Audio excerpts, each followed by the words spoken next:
Hey guys, Rob and George here with you, aka VHS82 Apostrophe, with episode 30. I've been dropping a few of these lately of the Something Weird, Just a Thought series, which really acts as an umbrella for a lot of things of recent, the H.P. Lovecraft readings that I've been doing. But today is a review, so I'll put a different thumb on it. But today's a review of a book that I just read 2 days ago. Well, I should say I started 2 days ago. I'm recording here on Sunday. I started a Friday morning. I finished it early evening last night. Can't remember the last time I read an entire novel that quick. It's been a while. And it's been a very long time since I've read something from Stephen King. Not so long since I've seen a film adaptation, but a very long time since I've picked up an actual book. Maybe the last time I actually read a book cover to cover by Stephen King, this is going to shock some of you, but I think it's been about 41 years since Pet Semetary came out. And I'm not sure exactly why that is. I don't know. The only answer I have really is, when Pet Semetary was about to go to the big screen, and initially we had George A. Romero as a front runner to direct, and then that suddenly changed to Mary Lambert. I remember as a kid not being very amused by that initial news, although I love the movie. I think Mary Lambert did a fantastic job. But I don't know if it was that moment that acted as a catalyst. I don't know what it was exactly. I don't know. It wasn't nothing against Stephen King, I assure you that. It was just life worked weird. I just sort of moved on in other directions. I was always reading Fangoria and Gorezone, so maybe that was part of it. But this book, Revival by Stephen King, first published November 11th, 2014 by Scribner, both in hardback and then softback. This was a gift by Derek, D Bourgie86, some time ago. It's been a while. Sent it to me as a gift, and all he wanted in return was for me to review it. Well, that only becomes problematic when you put the book off to the side and you just don't think about it. And then just recently, I really started to think about it, and especially since I have some time. And I thought I needed to start looking at it. So I picked it up. I kind of read the back. I opened up looking for some preface of sorts, read what I could at the beginning, and suddenly I saw this. The book is for some of the people who built my house. This is Stephen King. The likes of Mary Shelley, Bram Stoker, H.P. Lovecraft, Clark Ashton Smith, August Derleth, Robert Bloch, Peter Straub. These are names that I'm like, Lovecraft? And of course he ends with Arthur Machen, who the short novel, The Great Godpan, which has haunted him his whole life. And the quote really snagged me because I just read The Nameless City by H.P. Lovecraft, dropped that on my channel. From The Nameless City, that is not dead, which can eternal lie, and with strange eons, even death may die, which is funny because the movie The Deep House utilizes that quote as well to help drive some of its narrative. But Stephen King goes a little bit deeper in this book. So anyways, first of all, thank you, Derek, for sending me once again. I know I thanked you initially, but having read it, I can really honestly say, thank you. This was quite a read. Anytime you read a book in 2 days, it's got to be worth something, right? And this is Revival. It's funny it's titled Revival. This may be the revival of me re-engaging with Stephen King a little bit more consistently now. I actually do I know he's got a new book out, but I may start picking up some more King. This one was wow, this one, first of all, this had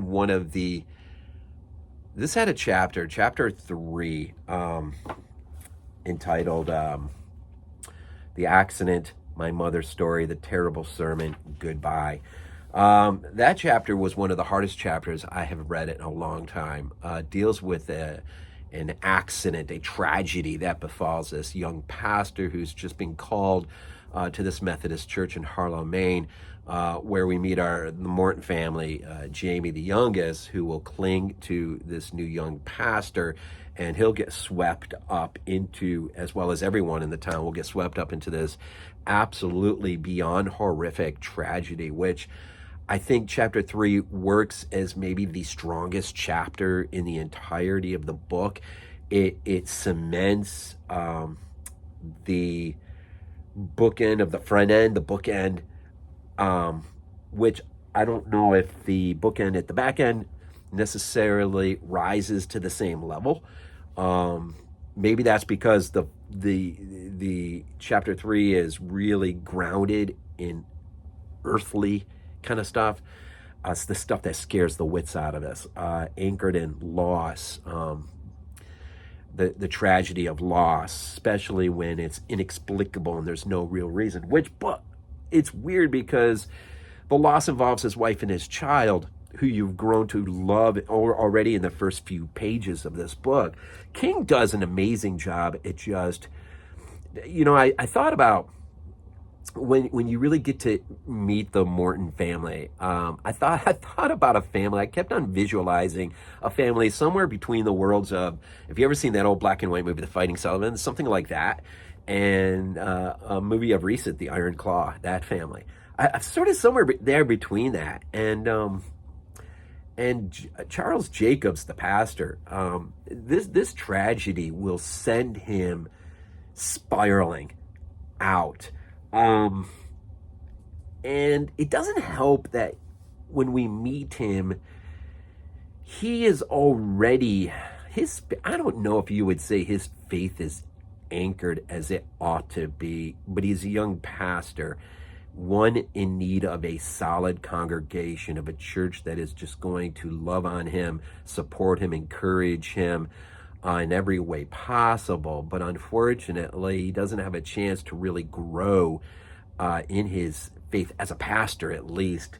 And this tragedy just unleashes this horror upon him and, of course, the township of Harlow. And it sends poor little Jamie spiraling out of control as well. And ultimately, it has long-ranging consequences for a lot of people who receive the ripple effect of this terrible tragedy. Initially, there's just it's inexplicable. There's no sense of reason. It's a terrible car accident, one that takes an absolutely horrific toll on the little boy Tagalong Maury, and who you just such an absolutely beautiful little boy, which was hard for me to read because I have my littlest one, Max, is only 7 going into 2nd grade. I had a really hard time, and just how catastrophic what the accident did to their bodies.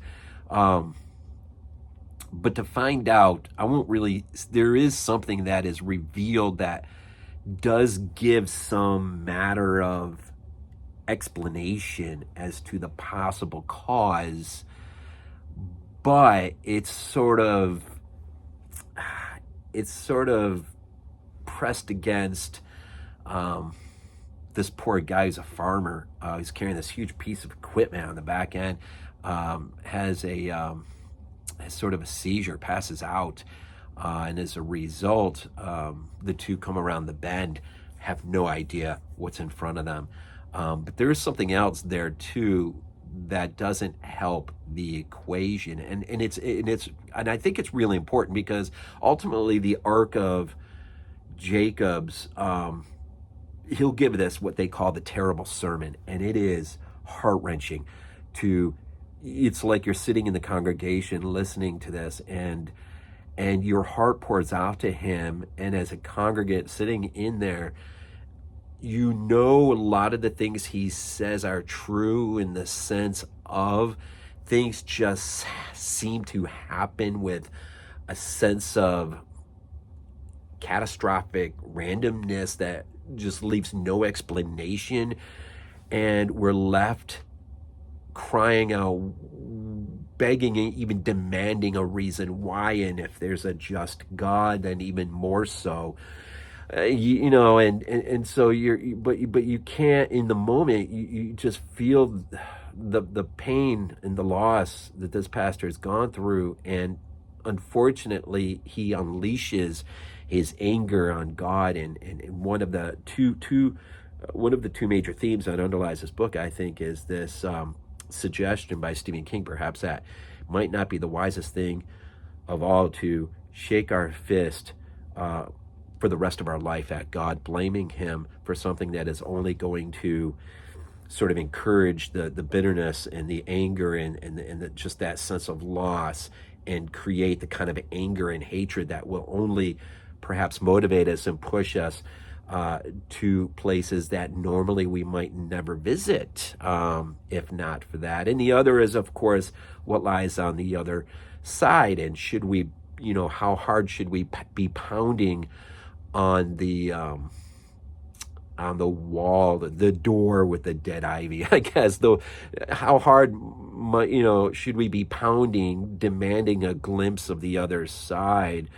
The suggestion is we might not like what's on the other side. But I think, you kind of move from this really earthbound sort of horrific thing. And then the middle chunk is, seeing Jamie's life sort of, take on its sort of thing, and which involves, the revelation that he's got a natural talent to play rhythm guitar, which has the opportunity to take him to some great places, unfortunately, because he becomes a heroin addict.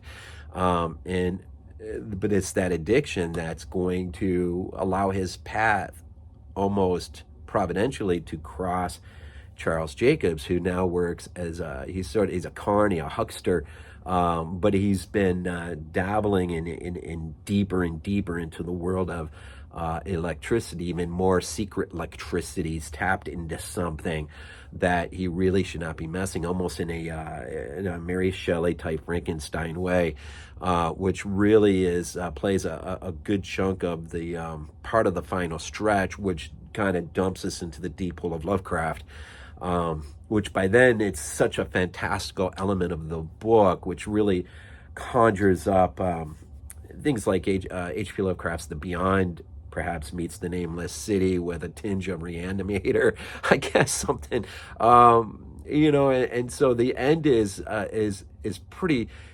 horrifying in a cosmic horror type way, but not near as horrifying, because it's in the realm of the fantastic. It's not near as horrifying as chapter 3 and what happens to this poor pastor, which I can't even imagine how they would do on film, actually, because if you did it right, although the end of the add-on, the end of the mist, worked quite well, and that's a pretty powerful moment. Chapter 3 works as that catalyst that is the beginning of the great doom that is coming. So along the way, Charles Jacobs is he's healing, he's utilizing this electricity and to actually heal people. And that will lead to the great tent revival world, where he, in order to make as much money as possible to further his experiments, because there's something much larger looming for him and his desire. It's not just to heal people by any stretch. It's the money that pours in for that. And so there's something to be said about that as well. A lot of things to be said by a lot of aspects of this book that are really engaging and interesting as Stephen King can be. But you see a lot of things in this book. I've mentioned Frankenstein, Lovecraft. Even towards the end, I kind of thought about the original Phantasm a little bit. That alien world, slave labor, and all of that stuff. It's a little different here, though. Mulder, the X-Files gets mentioned towards the end, which is pretty cool. One thing that I'm not familiar with is The Great God Pan by Arthur Machen, that played a major role in influencing King in this. But also the Quatermass in the Pit a little bit as an influence, perhaps. I don't know if it really influenced King or not, but you see it. for sure. And so a lot of these pieces all work together to create a quite an engaging story. I was thinking to myself when I finished this book, I even said to my wife, reading this book after, not having read King in 41 years, it's like re-meeting a girl that you had a romance with, that you were infatuated with as a kid and perhaps even dated, and you're going to get married and happy ending and all of that stuff, and you meet her again after 41 years and you immediately find all of the things that you remember so fondly, why it made that part of your life so special, right? But there's some maturity here, obviously. King has really grown. He's had a tragic accident in his life as well. He's not the same person in writing Revival or any of those other books as he was when he wrote Pet Semetary, all the ones that led up to it. He's a different guy. And it's funny because being that the last book, Pet Semetary, I read, obviously, one of the marked differences in this book is time. And with time, you see things like WebMD or Wi-Fi, Skype, within the pages. And these are things, obviously, you would not have seen in 1983. And so, there's this great gulf of time that I've, been, absent from King, but not entirely. I love the Dr. Sleep by Flanagan. Thought that was great as a movie, the extended cut. I've kept in touch with King, but really through the cinema adaptions, which is not really keeping in touch. Really, you need to read King to keep in touch with him. And so in the end, I don't know what else to say. I mean, that's the end is so Lovecraftianly crazy. I mean, this scene that's painted, and there's so much foreshadowing in this book. I mean, very early on, I'm not even going to read it because it's too foreshadowing. But even in the first few, I'll say this. I find this so interesting. He opens up this book with, in one way at least, our lives really are like movies. The main cast consists of our family and friends. The supporting cast is made up of neighbors, co-workers, teachers, daily acquaintances. He'll go on for the rest of the paragraph, but then he'll pick up in the next paragraph. But sometimes a person who fits none of these categories comes into your life. This is the Joker who pops out of the deck at odd intervals over the years, often during a moment of crisis. In the movies, this sort of character is known as the fifth business or the change agent. When he turns up in a film, he's there because the screenwriter put him there. But who is screenwriting our lives? Fate or coincidence? And so there's I think it's an interesting book that's playing with a lot of deep themes, and it's not nearly as, I guess, black and white in the end as some might take it to be. I think it's much deeper. It actually reminds me of an essay Lovecraft wrote called Time and Space, in the pages of the conservative newspaper that he and his friends had put together when he was young. It reminds me of that in some ways.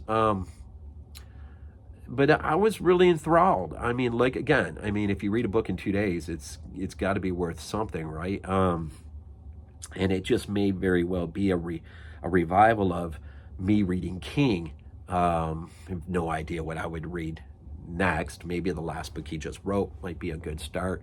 And who knows where that may lead, ultimately. So anyways, here it is, about 20 minutes. I don't know if I've said anything that really makes a lot of sense, but hopefully I didn't really want to give much away, especially the end. It's enough to know that, it's very Lovecraftian inspired, very, very steeped in cosmic horror in the most frightening way. And yet there is the door is open a bit in terms of, was this just a horrific mirage that we encounter? or was it real? And I'll lean towards the former and not the latter on that one. But I tell you what, the one thing about chapter 3 that I guess I'll end here. The one thing about chapter 3, if you come into this as a person of faith and you're reading this, it would shake anyone, I think. But as a father,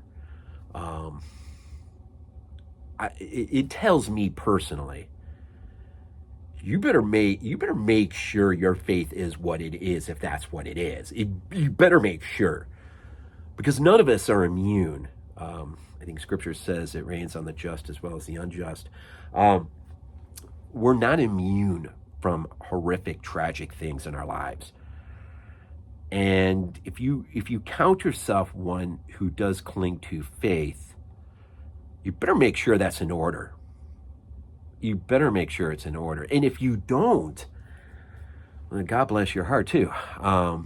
Better make sure your life is in order. Your relationships to one another, your family, your friends, that these things are meaningful, concrete, real.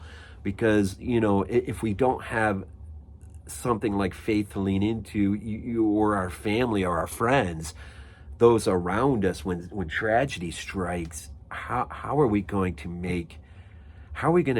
survive it? And chapter 3, it horrified me, in the sense that I don't know what I mean. I just know this: I don't ever want to be one facing what Pastor Jacobs faced in the fictional pages of this novel. It's too much to think upon for long. You just hope you're never the one. But if you are, I don't know. It's tough. Such an incredibly well-written chapter, at least for me, and how I read it and took it. Anyways, probably went on way too long, but you know what? It's been on my shelf for way too long. And again, thank you, Derek. If you've stayed this long into it, thank you so much for sending it. The book really, I think, on some pretty deep levels, it was really meaningful to me, and it's definitely, yeah. So anyways, we always end these things off with "Go Bills."